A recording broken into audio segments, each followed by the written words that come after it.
올해 들어서도 배임 등의 은행권 금융사고가 끊이질 않고 있습니다. 이런 사고가 났을 때 관리자의 법적 책임을 명확히 묻기 위한 책무구조도가 오는 7월부터 도입되는데요. 은행권 준비 상황을 보니 신안 외에는 내년 이후나 가능할 것으로 보입니다. 취재기자 연결합니다. 김성훈 기자. 네, 김성훈입니다. 네, 법률 정비가 막바지 단계라고요.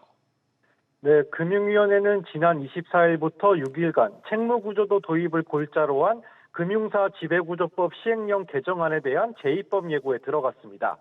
금융위는 앞서 지난 2월 입법 예고 이후 법제처 심사 등을 거쳐 예시로 언급했던 책무 구분을 명확히 규정하고 일부 문구 등을 가다듬었다고 설명했습니다.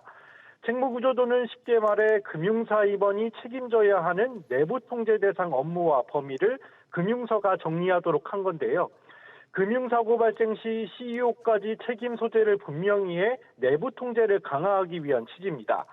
개정된 법안은 이후 차관회의와 국무회의 의결 등을 거쳐 7월 3일부터 시행될 예정입니다.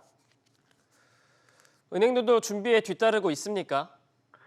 네, 금융당국은 은행에 대해선 내년 1월까지 6개월간 제출 유예 기간을 줬는데요.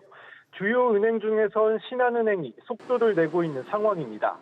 신한은행은 이미 작성을 마치고 제출 전 최종 완성도를 높이고 있는데요. 특히 진옥동 신한금융회장이 선제 도입 의지를 여러 차례 밝혀온 만큼 최대한 빨리 제출하고 시행에 나설 방침입니다. 또 당국과 제도 도입 논의 초기부터 밑그림을 같이 그려온 만큼 기준점이 될 전망입니다.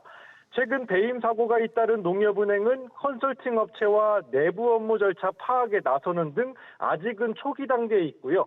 나머지 은행들도 새 제도의 도입인 만큼 내년 초까지인 기일을 맞추는 데 초점을 두고 준비 중입니다. SBS 비즈 김성훈입니다.